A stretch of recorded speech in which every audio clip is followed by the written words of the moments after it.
Isang napagandang araw po sa ating lahat mga kaboses, mga kababayan at welcome po dito sa ating YouTube channel. Ngayon pong araw ito, magandang pag-usapan ito mga kaboses, mga kababayan kasi nag-booking po ang Gatchalian Black dito sa pananaw po ng isa pong political analyst.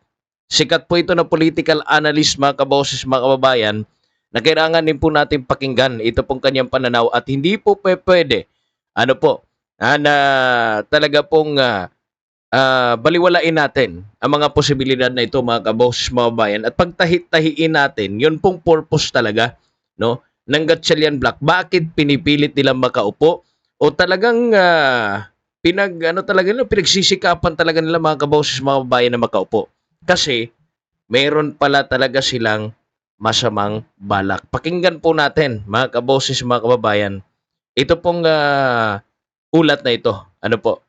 Then magre-react po tayo after. Ano po? Lumabas ang mga revelasyon tungkol sa Political katotohanan na analyst Lito Banay. ibinubunyag nung mga 18+4 na mga ex-soldiers, no? Ibang ex-marine, iba ex-army, no? Ayaw na ayaw nila yon. Ang gusto nila ay matuon na lamang ang pansin ng tao dun sa impeachment trial.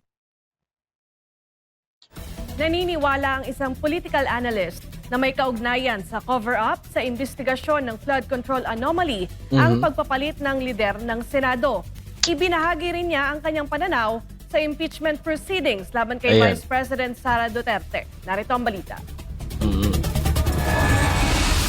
Naniniwala ang political analyst na si Ginoong Lito Banayo na layunin umano ng bagong liderato sa Senado na ilihis ang atensyon ng publiko mula sa isyu ng flood control scandal. Sa halip kasi na talakayin at tutukan ang mga alegasyon ng malawakang korupsyon doon, mas nakafocus ngayon ang Senado sa paparating na impeachment trial laban kay Vice President Sara Duterte.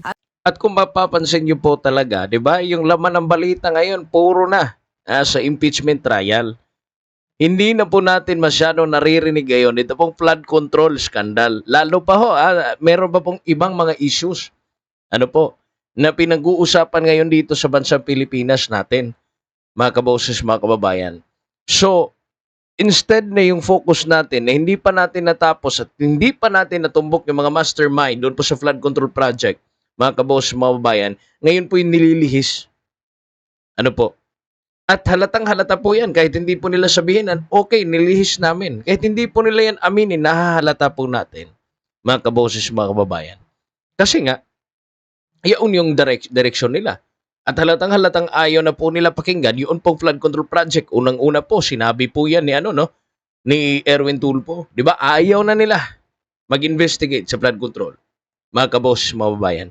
Kasi, binibigay na nila, mga kaboses, mga kababayan, o inasa na nila doon po sa Office of the Ombudsman na nag-iimbestiga rin sa flood control.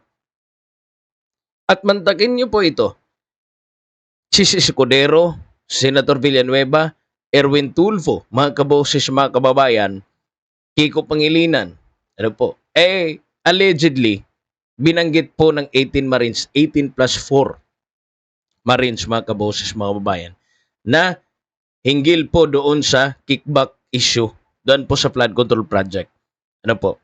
So, imbis na tukuyin pa natin o mas palalimin pa kasi napakahirap po habulin noong mga may involved po mga kaboses, mga babayan ng flood control, umiba po yung ihip ng hangin, mga kaboses, mga babayan.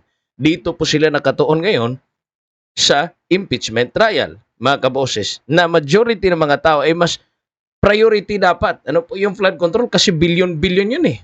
Dito, sa impeachment ni Vice President Sara Duterte, hindi pa natin alam kung final ba yung mga tawag nito, mga ebidensya nila kasi hindi paramdam ng taong bayan, mga kaboses, mga kababayan, na talagang ka-impeach si Vice President Sara Duterte compare po, mga kaboses, doon po sa pinagdudahan ng publiko na talagang involved, mga kaboses, sa Kongreso. Diyan po sa buong gobyerno, sino po yung involved sa flood control project? Ang sikreto sa likod ng rigudon sa Senado nangyari matapos maagaw ng Gatchalian Block ang kapangyarihan ng lumipat ng panig si Senator Joel Villanueva. Malinaw na iyon ay dahil ayaw nila na lumabas ang mga revelasyon tungkol sa katotohanan na ibinubunyag ng mga 18 plus 4 na mga ex-soldiers, no? Ibang ex-marine, yung iba ex-army, no? Ayaw na ayaw nila yon. Ang gusto nila ay matuon na lamang ang pansin ng tao dun sa impeachment trial. Ayon pa kay Banayo, sadyang pinigilan ang pagpapatuloy ng mga pagdinig ng Blue Ribbon Committee noong pinamumunuan pa ito ng Cayetano Black upang hindi mabunyag ang umano'y malawakang korupsyon. Sa ngayon, si Senator Erwin Tulfo na ang nakaupo bilang pinuno ng komite. Isa sa mga nadawit din sa issue matapos mabanggit sa testimonya ng Brave 18 na tumanggap umano ng male-maletang pera. Dagdag pa ni Banayo, posibleng layunin ng Senado na sa oras na tuluyang magsilbi itong impeachment court pagsapit ng Hulyo ay nakatuon na ang publiko sa impeachment trial at hindi na sa usapin ng flood control anomaly. Gayunpaman, naniniwala siya na mahihirapan pa rin ang Senado na makakuha ng sapat na boto upang makonvict si Vice President Sara Duterte. Ito'y sa kabila ng 90 days suspension ni Senator Jinggoy Estrada at inaasahang hindi pagdalo ni Senator Ronald Bato de la Rosa. 22 na lang sila na attend ng trial. But still, 66% of or 2/3 of 22 is 14.52 members. At pag ni-round off mo yan, batay 15. sa simple arithmetic, ibig sabihin 15 ang kailangan na bumoto to convict. Sa tingin ko, hanggang sa dulo, napakahirap na makuha yung 15 to convict. Ngayong June 22, ipinagpatuloy ng prosecution panel at defense team ang pre-trial conference para sa impeachment case laban kay Vice President Sara Duterte. Nakatakdang magsimula ang impeachment trial sa July 6. Para sa Diyos at sa Pilipinas kung mahal, Daniela Paulite, Ayan. So, mga kaboses, mga kababayan, no? Alam naman natin itong politika dito sa Pilipinas. Ano po? Grabe po talaga no? Grabe po yung ginagawa, mga kaboses, na garapal na korupsyon kasi po kapag kung sino yung nasa power, sila rin yung nagdedepensa, mga kaboses, mga kababayan. Kung powerful, wala ligtas ka Ano po? Wala pa po kung nakita dyan, sa Senado, na talagang rumirespeto sa rule of law, mga kaboses, mga kababayan. Ang nakikita lang po natin is bendalo. Mga kaboses, di ba?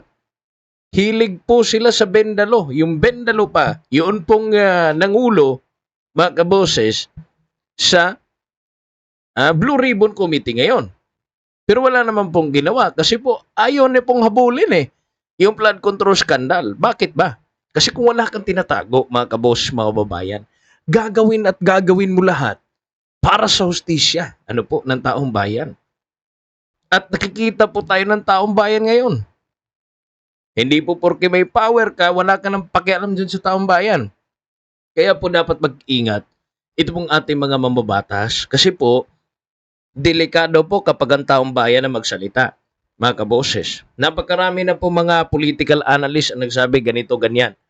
Mga kaboses, mga kababayan. Tinitingnan nila itong mga anggulo na ito as paglilihis ng atensyon ng publiko. Pero hindi po nalilihis ang atensyon ng publiko hanggat wala pong napapanagot sa flood control.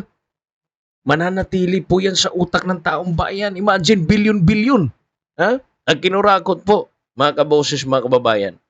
Bilyon-bilyon po ang ninakaw mula sa kaban ng bayan, mga kaboses, mga kababayan.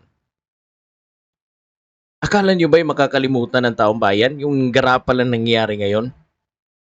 Mas makakalimutan pa siguro ng taong bayan itong impeachment kaysa dito sa flood control scandal. Bakit ba? Kasi yung impeachment, lumitaw lang naman po dahil po sa political war. Aminin po natin yan, mga kabos, mga babayan. Dahil luging-lugi po si Vice President Sara Duterte at nagkalaban po sila ng administrasyon. Lumabas lang po yan.